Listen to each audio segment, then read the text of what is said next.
Back, everyone, to another exciting review of the Star Trek Diaries, Feelings in Space. Greetings, everyone. My name is Gary Beekler, and I come to you from Nerdrotic.com and Nerdrotic Live and soon to be Nerdrotic Daily and a lot of other places, including San Diego County right now, which is currently in a semi-lockdown, so I have to go to the gym outside. But you don't want to hear that. You want to hear about Star Trek. Fake Trek by Alex Kurtzman. Did it get better? No. Answer is no. I know some people liked portions of this episode, I hear. I really didn't. Not going to lie to you. Things aren't getting better. And the fundamental problem with this show, characters. So we all like art and entertainment for our own individual reasons. We have whatever we started liking as kids. What drew me to Star Trek when I was a wee young boy of 4 or 5 years old was Kirk and Spock, was the characters. I didn't really understand what was going on. Some of the stuff kind of scared me as a kid. The music was creepy. I loved the sets and all the creatures and aliens. That's what it drew me. What drew me there was Kirk. I just knew he was cool, and I liked his swagger. I liked what he did, and that's what drew me to the show. And then as I got older, I started understanding more. But the one thing that draws me to a TV show is characters. I always bring this up. Joss Whedon is a psychopath, but I love what he did with Buffy and Angel, 2 of the best shows ever made. But that type of storytelling, that type of dialogue does not work in Star Trek. And that's essentially where this horrible dialogue comes from. It's Buffy speak. And I know that it is generally ruined comic books, ruined TV shows, because everybody has been trying to copy Buffy for 20 years. And it worked in Buffy when Joss Whedon was writing it in the late 90s and early 2000s. It is tired, it is done, and it is not how people speak to each other in 500 years in the future in Star Trek. That has been well established in the real era of Star Trek that ended after Enterprise. So,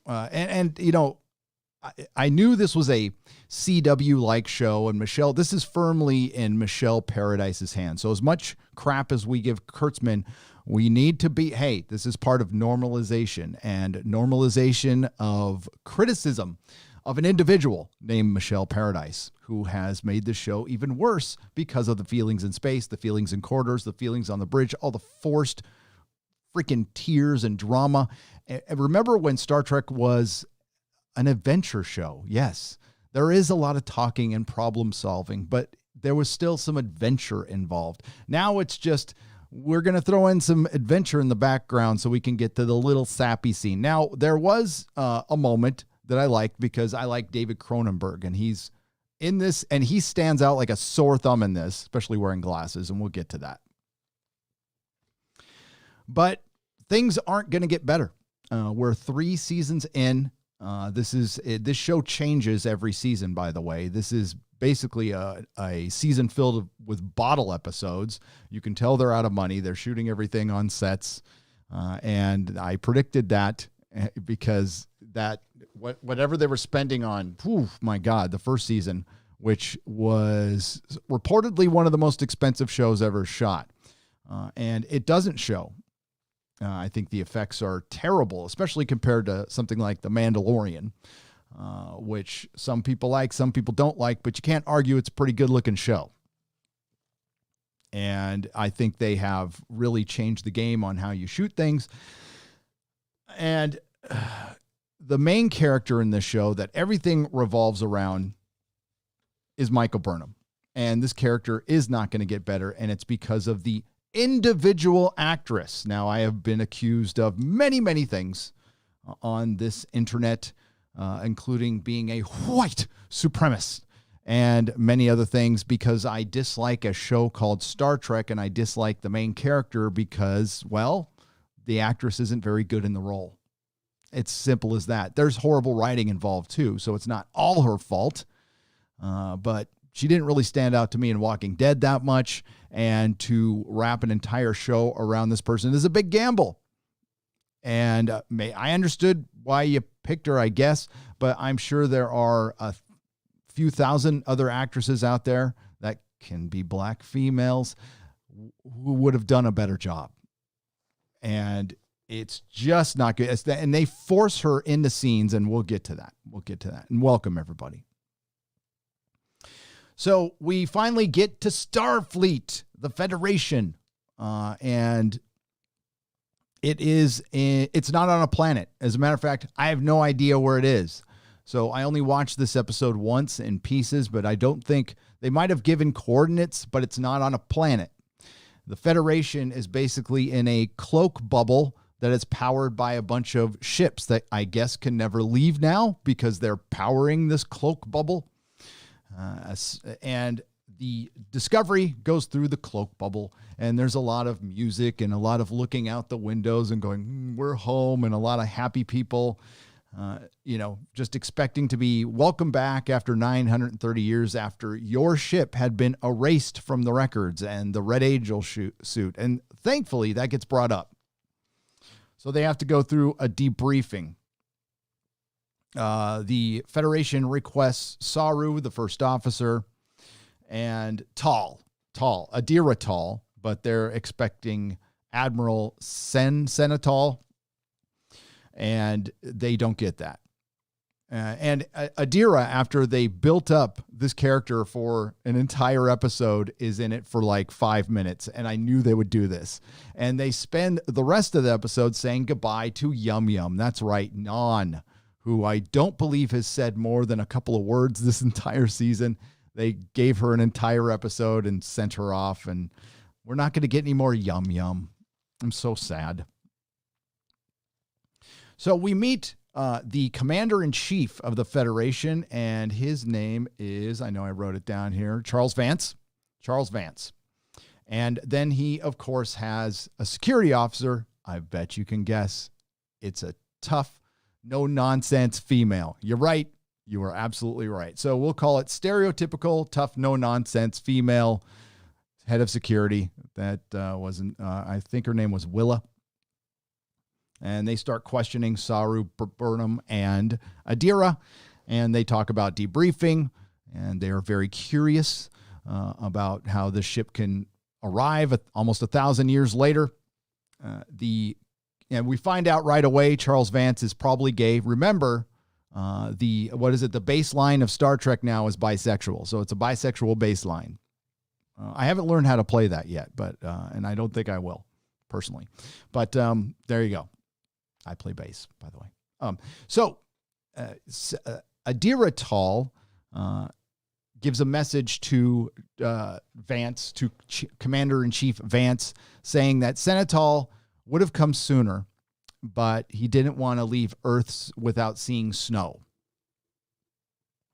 Can you travel in other? I'm guessing 930 years in the future, you can pretty easily travel on Earth to places where they have snow. If he was based, I guess, was he in San Francisco? He could have driven 100 miles to the east and gone to, Lake Tahoe, which I'm assuming was still there. You could see snow there quite a bit, almost year round, almost. But then we find out that maybe Vance and him had a little, naturally when Vance says, oh, he was always the sentimental type, and he had a look in his face like he was my lover. So that's pretty much what I got out of it. And the baseline is bisexual. So there you go. How is this important to the story? No, because the story's not important to this show. What was important to the show was shots that I wish I could show you. I'll probably show you later. I grabbed a couple of frames of the all-female bridge that they...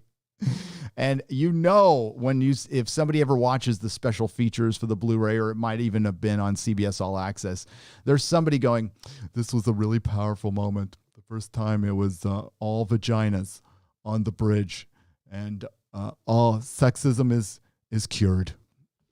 Absolutely cured.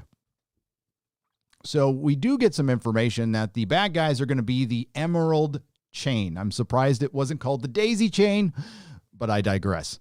And it's the bad guy is Osiris, I think. I was getting it off of the closed captions because I couldn't really understand what Charles Vance said. He kind of mumbled his lines.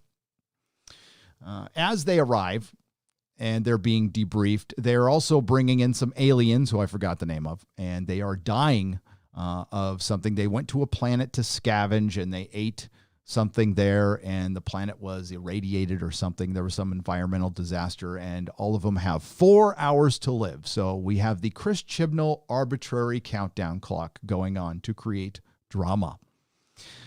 The commander-in-chief automatically wants to I mean, this makes sense. He's not going to believe everything they say, and he brings up the temporal time war and the fact that they're there might be a crime and they need to be debriefed. There's no records of the discovery or anything. In the meantime, these aliens are going to die in 4 hours, and Michael Burnham, of course, speaks up, practically interrupts Saru, going, well, we need to do something. We have a spore drive that can go anywhere, and we can help them right now. And he's like, easy there, lady. I'm in charge here. Of course, she's right, and he's just a dumb male. It's to be expected. That's the other baseline in Star Trek. So they go through a debriefing scene and they question Michael Burnham and Saru with an AI. Remember, they were running from an out-of-control AI in season 2, and now AIs are just fine. They have no record of control or anything. By the way, we don't find out anything about the burn other than there's more theories than there are spaceships, and that's it. It doesn't seem to be caused by one bad guy, according to the Federation. So, yeah, we don't really get any information. They're just going to drag it out. The burn is going to be the mystery box for this season, and I'm already bored of it. Get some ointment, deal with the burn. Feel the burn, Star Trek Discovery.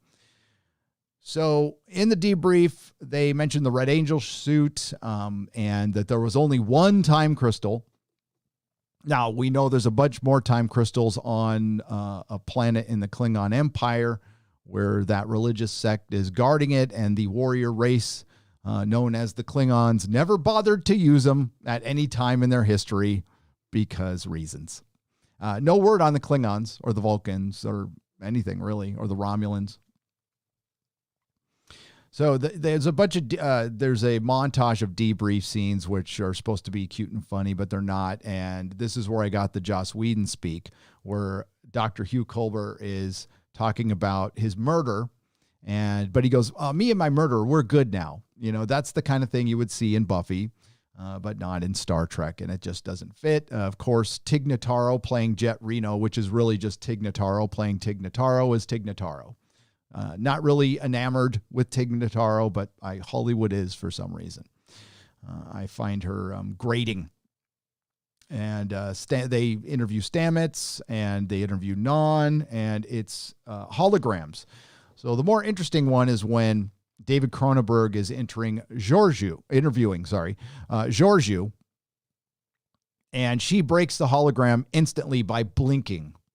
That's right, by blinking. It brings the holograms out of phase, and it breaks them. And apparently they need to, in 930 years in the future, need to update their programming.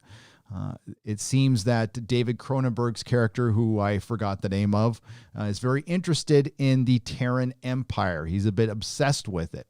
Well, we find out, because this is why you don't go 930 years in the future in Star Trek and put an expiration date on everything. Now, I'm starting to believe they are not in the reality of Star. They're in an alternate reality. There's some clues to that. But as it stands now, this is Star Trek canon. The Terran Empire is no more. That's right. 500 years ago, the Terran Empire fell from the time we're in right now, and it started separating from the reality of this Star Trek when Georgiou left. Now, I don't know how they figured out when Georgiou left and how they figured out like it started separating, but it did, and she is the last of her kind. They also and this is as bad as midichlorians, there is a there's a biological reason that Terrans are assholes. That's right. There's something in their biochemistry that makes them predominantly assholes, which was lame. Absolutely lame. But I will say, I like David Cronenberg in everything. He plays a serial killer in Nightbreed. He's great in it. But that was like the only thing that really sparked my interest. So the rest of the plot is they have to find the plant, the original plant that these aliens ate who are dying, and they have 4 hours. Now I guess they have 3 hours. And they can't because there's none of these plants left. They're all destroyed due to the environmental disaster. But there just so happens to be a seed ship that Saru and Michael Burnham remember that might still be out there.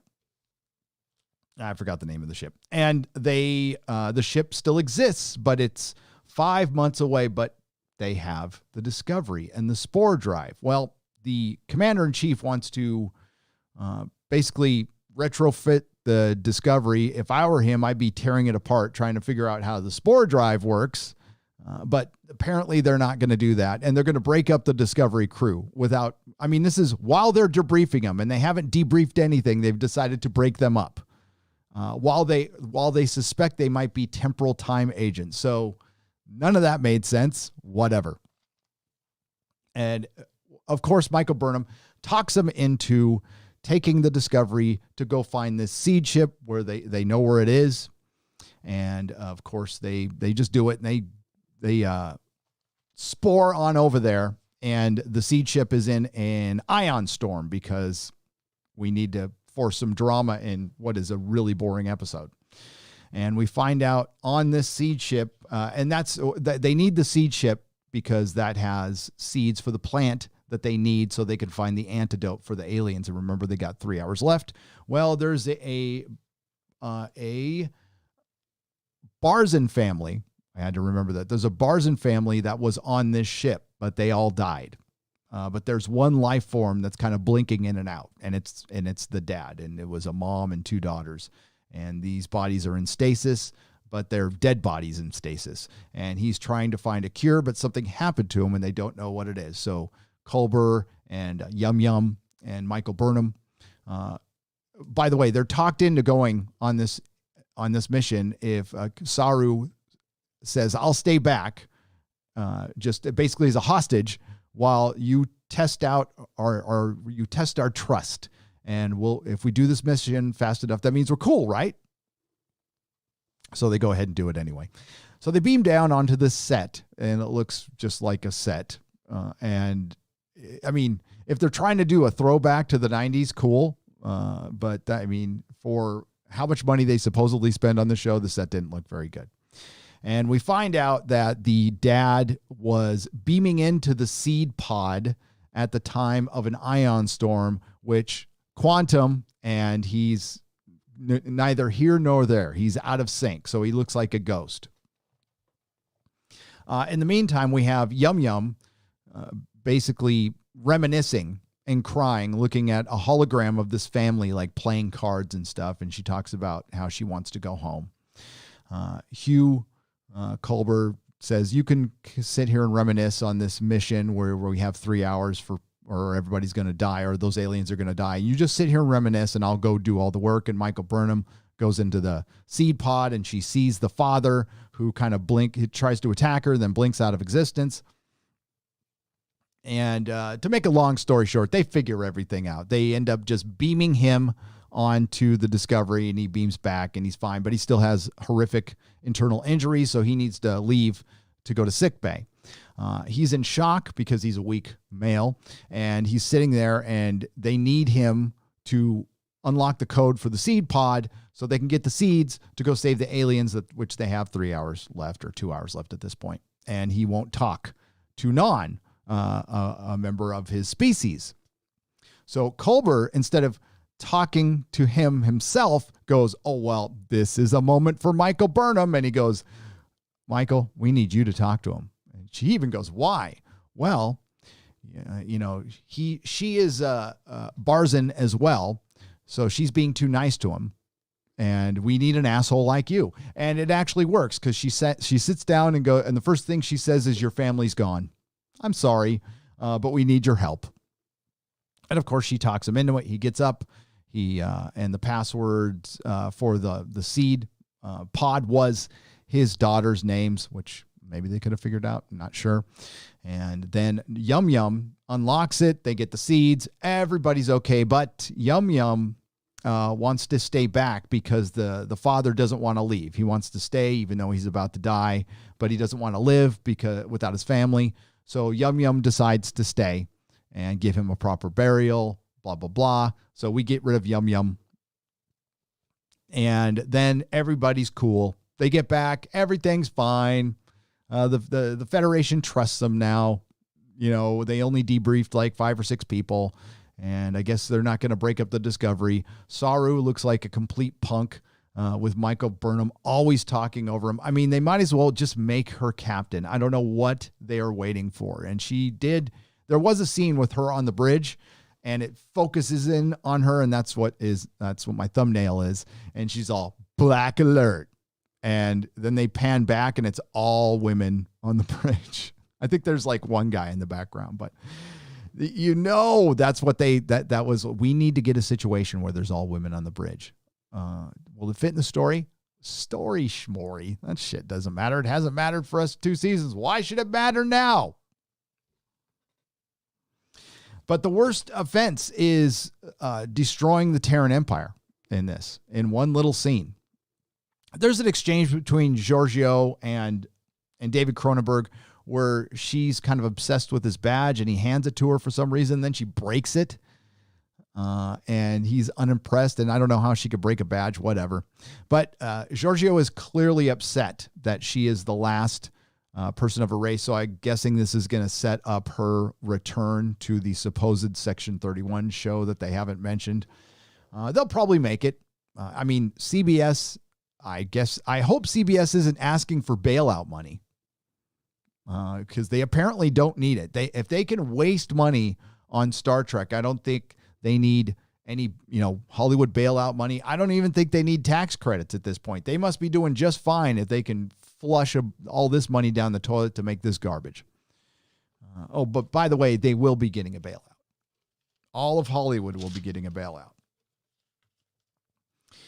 There's also modern vernacular in this, like Giorgio from the Terran Empire from the future said they talked about the Vulcans were the first species from our plane to find the Terran Empire, and they were all slaughtered. And she says, well, the Vulcans should have stayed in their lane.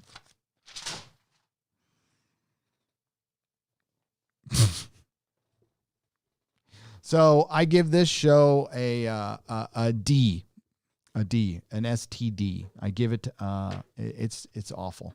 So we got rid of Yum Yum. We build up Adira. Oh, the big mystery, is the song that Adira was playing that she learned from her ghost boyfriend who we didn't even see this episode. It's almost like they cast that person so they can say they cast that person. And that was about it. That's about how much they're going to put into it. Not unlike the first female doctor played by Jodie Whittaker, who we will lovingly call Dr. Karen. Yeah. So this song, Michael Burnham hears this song being hummed by the hologram family that was in the seed pod. This was utterly boring. I don't know how anybody could be interested in this show. It was mildly interesting to see the Federation until you saw what it was. Oh, we got to see the Voyager J, but you couldn't see any other ships. I was looking, I paused and I looked to see if you could see the Enterprise or anything. No. And the ships look terrible. The ship designs in this show are awful, it's a crime. It's a crime because Star Trek has some of the best, or had some of the best ship designs. So, and look, I'm doing this review. It's obligatory. All right. I know I'm like 5 days late on this, but, had something happen over the weekend that was pretty hard on the family, so I'm a little behind. Thank you for watching the Mandalorian review. I'm horribly behind on videos, so I didn't get to talk about Boobgate. Oh, well, I've got something else to talk about. And I got to work on Picard. Unfortunately, that was interrupted because CBS All Ass was down for about a half an hour today. Such a shame. Such a shame. But it came back up, and then I watched it immediately, and here we are. Let's go to you. Phoenix Tangent for $5 says, my condolences to Mrs. Nerdrotic and you. Thank you, sincerely. Here's a small contribution to help out the family. Oh, that's thanks. The thanks are really enough. You guys have been showing a lot of love, and we really appreciate it. Mrs. Nerdrotic lost her dad over the weekend very suddenly, and we're dealing. And the life, the one thing John Wagner wouldn't want is a bunch of mopey people sitting around and being sad. He's a very German productive guy. So it was. Jake D for $5. I recommend that we quarantine STD for eternity and all copies of it on a rocket into the sun, just to be sure it can't come back to burn us. But the danger, Jake D, of that is Star Trek Discovery is it sucks so much. It is a singularity of suck, and it might suck our own sun into its own black hole of suckitude.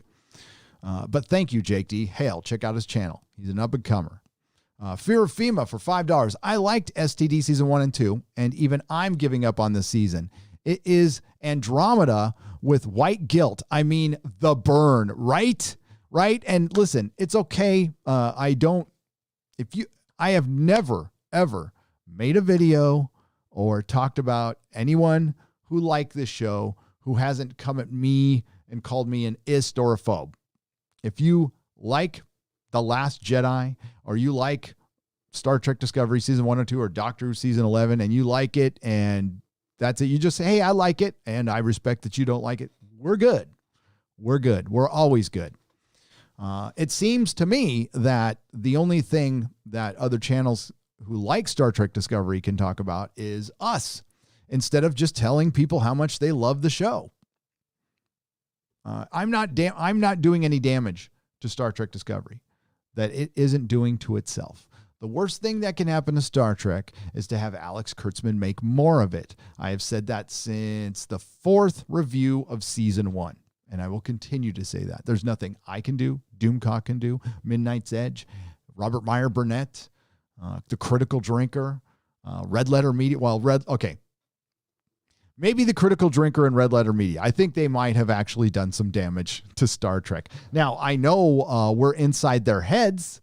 Most definitely, I've gotten confirmation of that, which is incredible. And it shows you these are the wrong people for the job.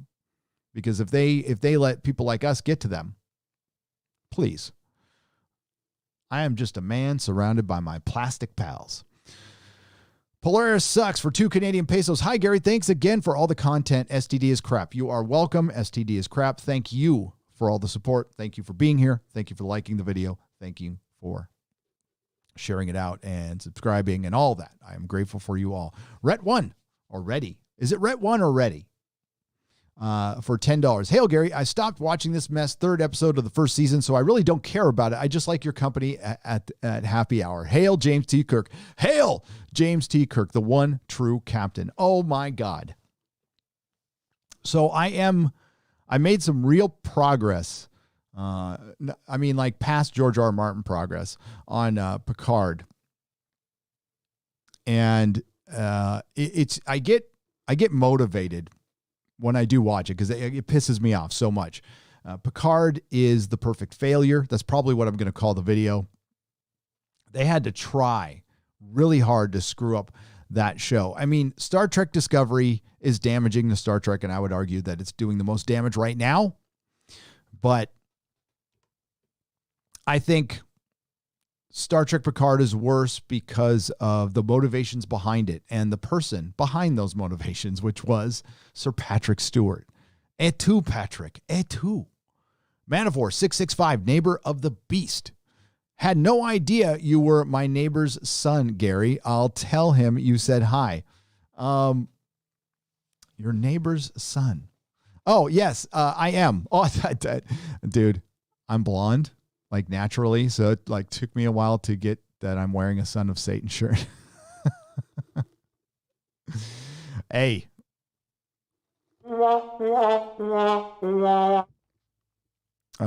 So Jaeger Bomb for $5. Thanks for watching this so we don't have to. Apologists for this show are the worst. They're honestly greenlighting a 4th season of this crap.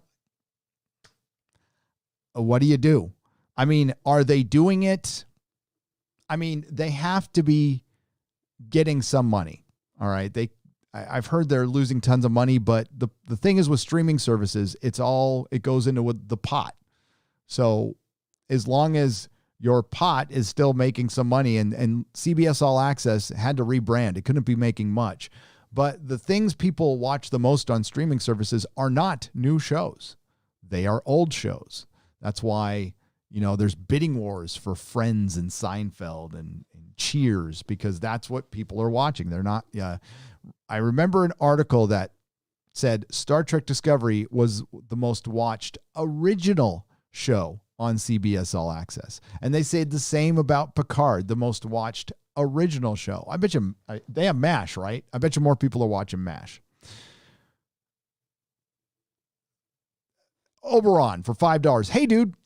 Can't thank you enough for the countless amazing episodes you air. Missing the Exozone, I send my love to the Nerdrotic family. Stay awesome. You stay awesome. Exozone Thursday. We're going to go diving into ancient civilizations and Randall Carlson. Fubar for $10. Thank you for the donation. I appreciate it. Rossi G12 for $9.99. And for Fubar, if you got a question, just hit @Nerdrotic. I'll keep my eye over there and I'll answer your question, bud. What the left doesn't get is that all the pandering and tokenism of women just insults. We are lesser and need help from them. That they are lesser and they need help from us, actually. And it is so condescending and infuriating. Just stop it, lefties. And it's the lefties in Hollywood, so it is a particular type. And I have said this from the beginning. They are sexist. Listen. Hollywood is where Me Too came from. And what they're trying to do is make up for it and monetize their apology, but they're still inherently sexist, because if they weren't, they would create new characters and put as much money behind these new characters without needing an established brand. Now, and there are people trying that, and when they do it, that is good. And if they make something good, I will support it. The Expanse is a great example. Always will be a great example of a show that has diversity, and you don't notice it because they don't talk about it that much. I mean, occasionally they do when they're asked directly, but it wasn't anything they made a big deal about when the show started. And quite frankly, this is not anything new to Star Trek. And when I hear little Ricky come out in conventions and say that the one thing that makes Star Trek Discovery stand out is its diversity, that's a joke. It is an absolute joke, because Star Trek was practicing it when it was actually a challenge to do so. And that disrespects everybody who came before. And no, Gene Roddenberry was no angel. I think the guy was pretty sexist, actually. But sometimes the ideas are better than the man. Plus, we are all complex creatures. We're not perfect. I would never say I am either. So I wouldn't want to judge him on, liking the ladies, maybe using his power a little bit too much, but that was maybe just an aspect of his life that maybe he got over. I'm not sure. I don't know. I didn't know the guy. I just know I like his show. And as long as he didn't do anything creepy, uber creepy, I can continue liking his show. Ian Slater for $2. So the bridge is a fish market now. Okay, then it really is. It's it's a bridge of vaginas. We're going to get a TARDIS with only vaginas as well, because that somehow makes the world a better place in the minds of Chris Chibnall, a white male, and Alex Kurtzman, a white male. Butter Biscuit, 92 for $5. Gary, hope you and your wife are okay. We're okay. We're okay. I appreciate what you do and love listening to your opinions. I appreciate your nerd cred. Thanks for being here. Why, thank you, Butter Biscuit. I always try The nerd cred is a constant practice. It's not anything you're ever completed. I don't ever want to complete. I don't want to complete my comic collection. I don't want to complete learning about new shows. I'm about to embark on Babylon 5 and then probably Stargate after that. Shows I didn't partake in when I was younger and probably wish I had. Bird of Prey 5, Kapla, my friend, for $2. There was a USS Nog, R.I.P. Aaron E., but it was awful. I didn't catch it. Well, Bird, I mean, your knowledge is much better than mine when it comes to this. And I'll make sure to watch your reviews. I have to wait because I don't watch other people's reviews, so I don't gleam anything off them, accidentally. And I want, I'll just come with my own fresh opinions. And I only watched this once. I usually watch the episode twice. I had to watch The Mandalorian 3 times and nothing happened in that episode, really. Gold 818 for $2. Please tell me they are going to retrofit Discovery before they leave it, because it would be like the U.S. Navy sending the USS Constitution out of Boston Harbor to fight the Chinese and Russian Navy. Gold, yes.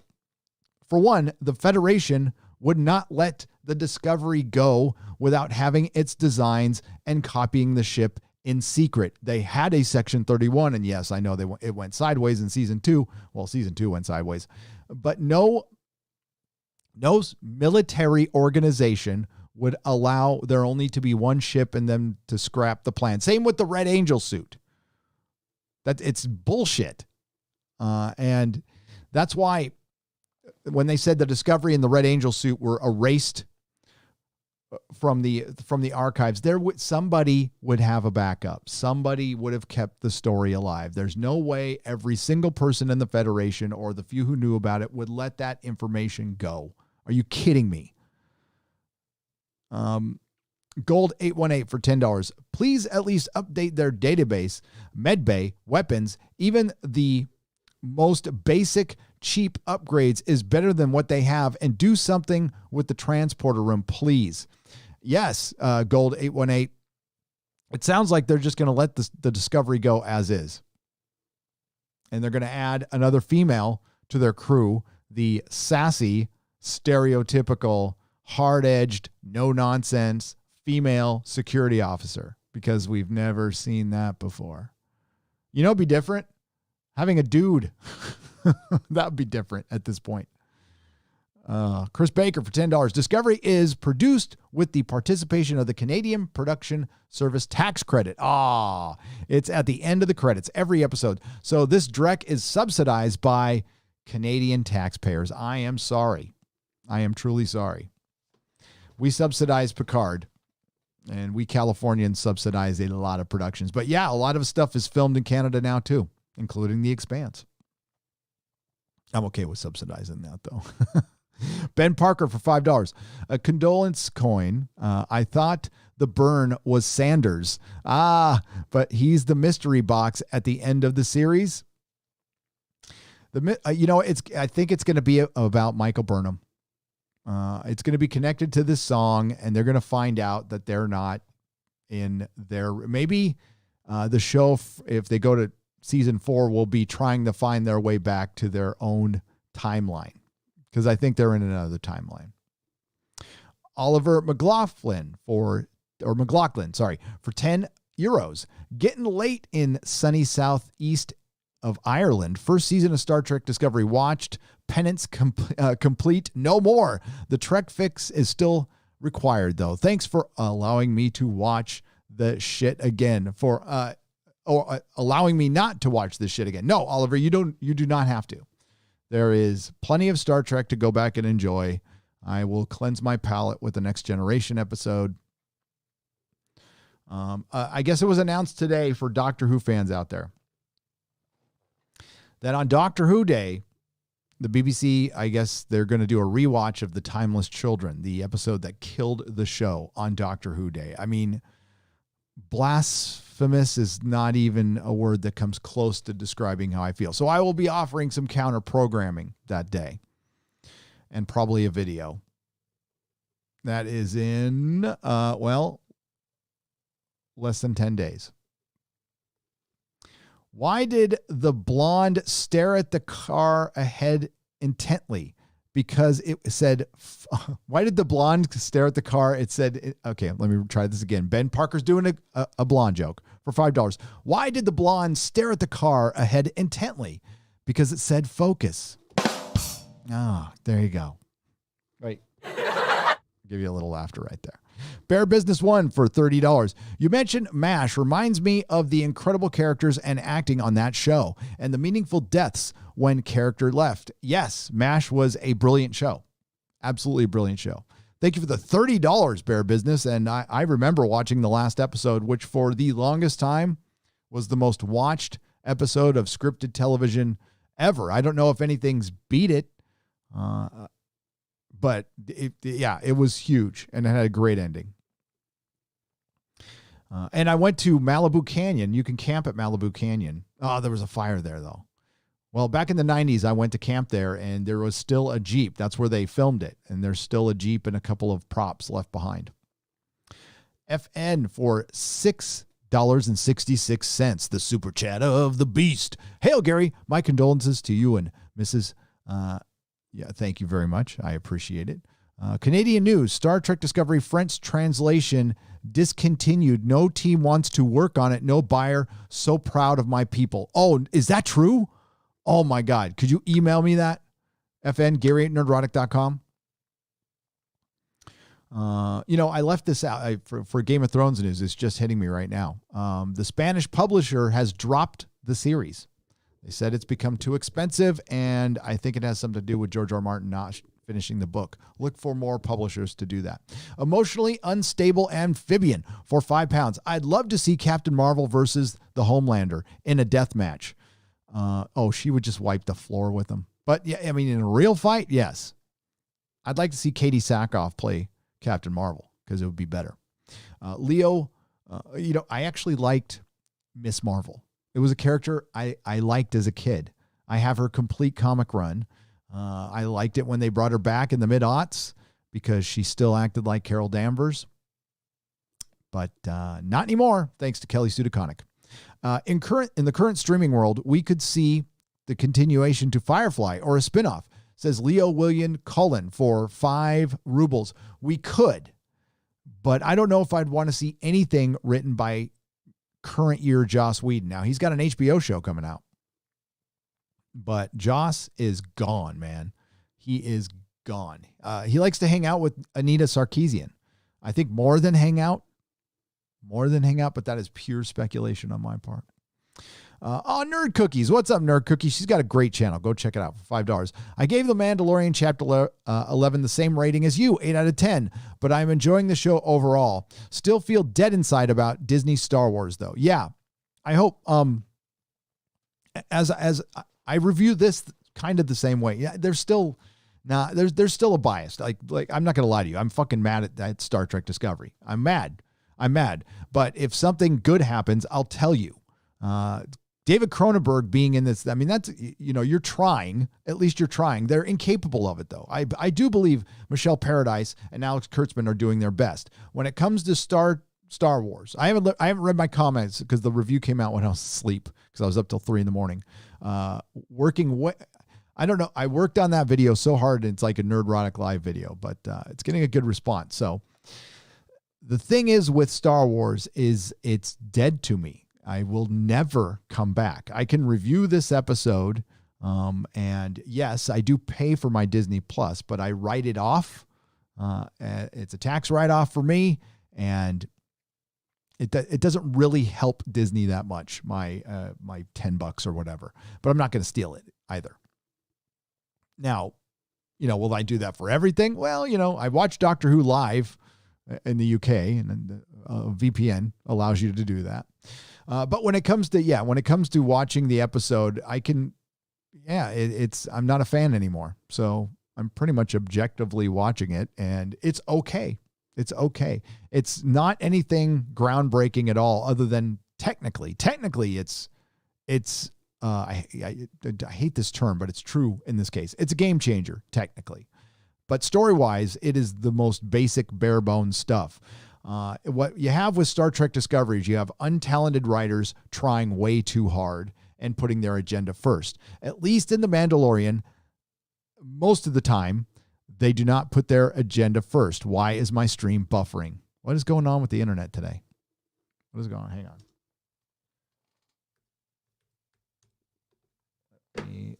I have two computers drawing off the internet. Oh, I wonder if my kid's out of school. Shouldn't be on Zoom.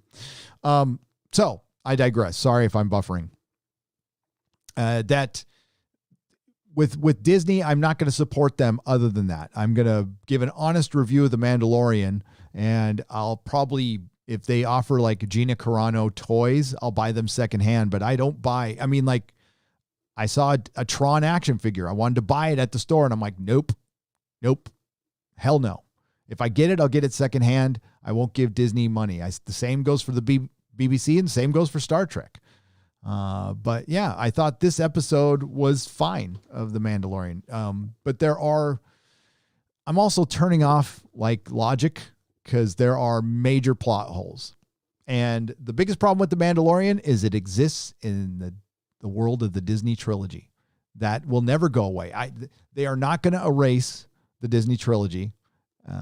I wish they would, but they're not. And even if they did, I still saw it. And even if they erased Picard and Star Trek Discovery from canon, I still saw it. You can't unsee it. Oh, there was the dumbest thing in this show, and I need to mention this. I can't believe I didn't bring this up earlier.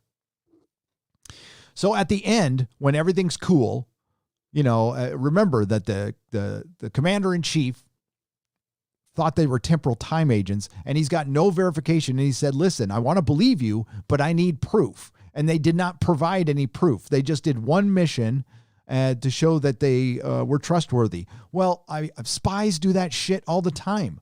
It's stupid.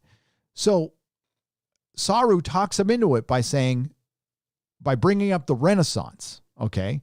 And then and he brought up an argument of the Renaissance that's fundamentally wrong. And it sounds like artists it's artists trying to justify their existence. They know they make pretend.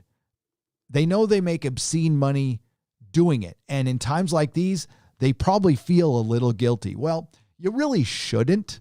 I only call them out on it when they try to think they can shape the world too. If you're just an artist and you're making a lot of money and you're not out there telling people how to live, and you're just enjoying your life and you're a positive force, fucking great.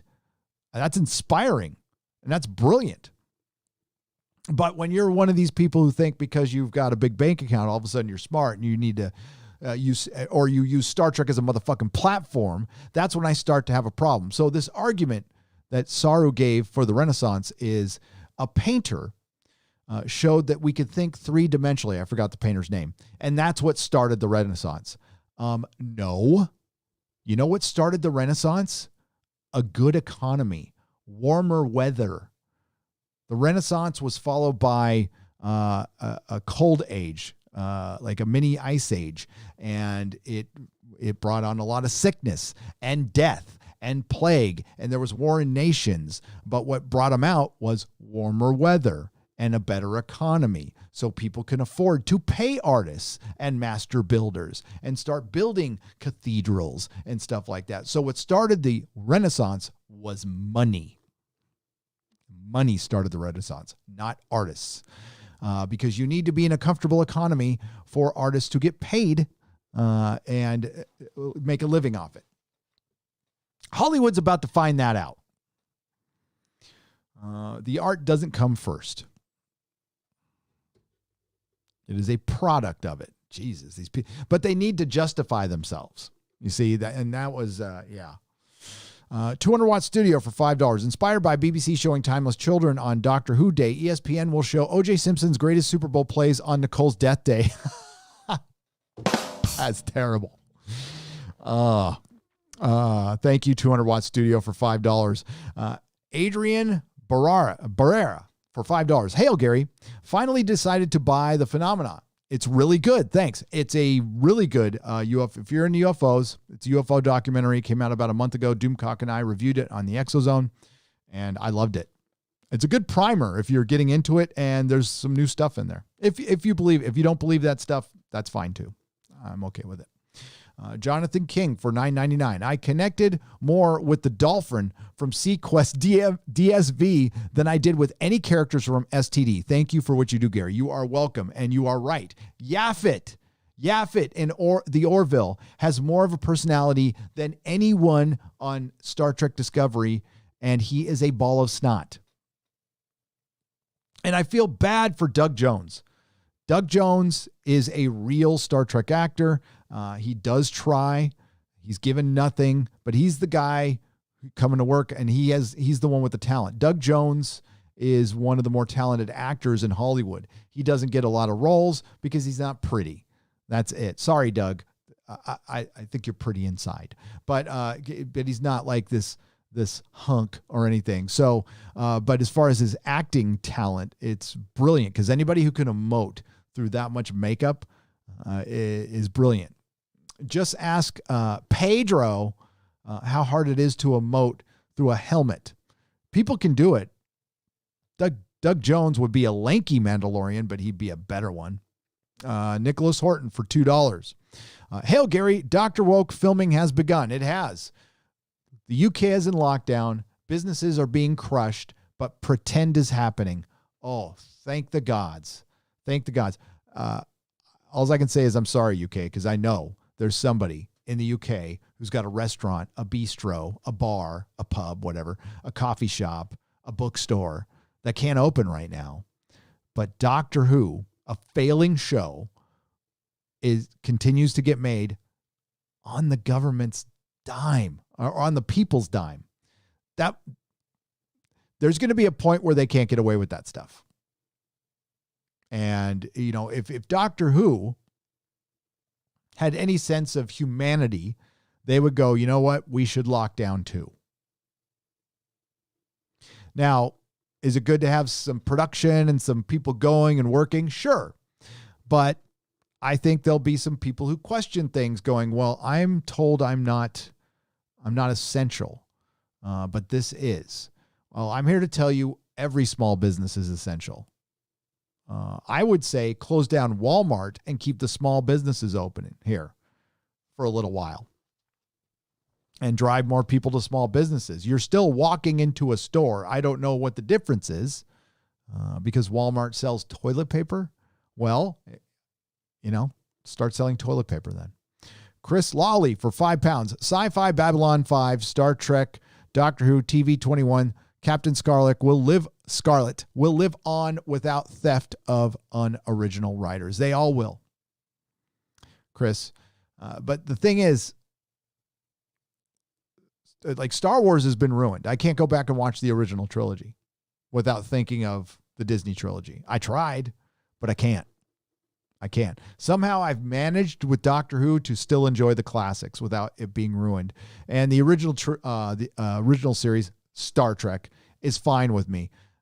Star Trek The Next Generation, it pops up at times, but Sir Patrick Stewart is playing Sir Patrick Stewart in Picard and not Picard, so it feels totally different anyway.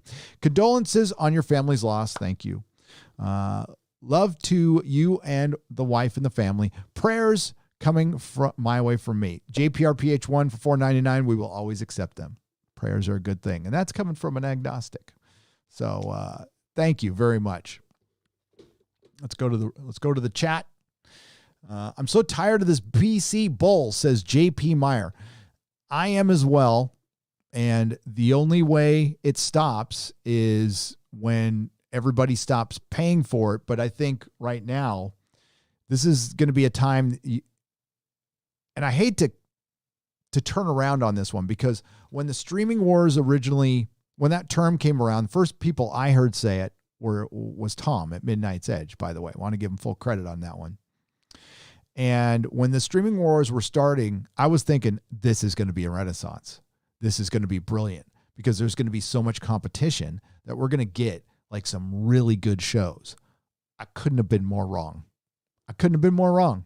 We're going to get a lot of garbage, and there might be a diamond in the rough once in a while, but we heard it from Bob Chapek. We've heard it from others. It's all about quantity. It's not about quality. They need, especially since there was a shutdown, they need anything at this point. Would Star Trek Discovery have been greenlit if there wasn't a coof? I don't know. Right now, they need content. And it doesn't really matter what that content is, as long as it's in production. See, tearing down Star Trek and starting a new one is not economically feasible. I understand that. You would just have to outright cancel Star Trek and say goodbye to it. And some people go, well, this is better than nothing. No, it's not, because each episode damages the brand. And I think we're way past the point of no return for that. But I'm tired of it too. I think there is some soul searching being done in Hollywood, but not enough. Not enough. Every small business matters, says What a Movie. Absolutely. Every small business is essential. You hear this BS from Hollywood and the government about we care about the small guy and the little guy and the female-owned businesses and the people of color-owned businesses, black-owned businesses. They're putting them out of business left and right. Left and right. And they're calling them non-essential. How do you think that makes people feel? Walmart is out of toilet paper near me where I live. Why? Did people go on another toilet paper run again? Oh, stop it. Oh, my God. Are you serious, Lori? This is why we're in the trouble we're in, folks. You know they make toilet paper here in this country. There's no shortage of toilet paper. Oh, Lori. I thank you, Justin Lawlett. I appreciate it. He gives us condolences. I appreciate it. Leave California or be miserable for the rest of your life, says Mule Skinner. I am working on it, buddy. If we didn't have little obstacles, we might be leaving sooner than expected. We might be leaving sooner than expected. All right, we're in an hour. I'm gonna take off. Laughing Man. Is it me or is it stupid no one is working on duplicating the spore drive? Earth Federation should be jumping all over it in a dilithium-free future. No, it's not you. That's a very good question, and it's the reason why this show is dumb. And you have soap opera writers who are more focused on agenda and emotion than actually explaining things, not understanding Star Trek fandom at all. Andrew Pico for $10. We must remember the Renaissance was made possible by the immortal man Leonardo da Vinci, whom Kirk knew as Flint and Khan knew as Dr. Evergreen. We'll remember, Andrew. Wolf Spain 00 for $2. Hail! Condolences to you and the family. Thank you very much. Thank you. Oh my God, why am I'm forgetting. Oh, hang on. I hate forgetting stuff.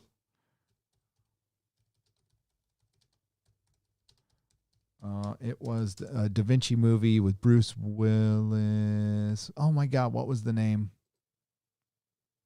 Hudson Hawk. That's right. I was thinking of Hudson Hawk. I love that movie. I know it flopped, but I thought it was fun. So if I missed, I hope I didn't miss any.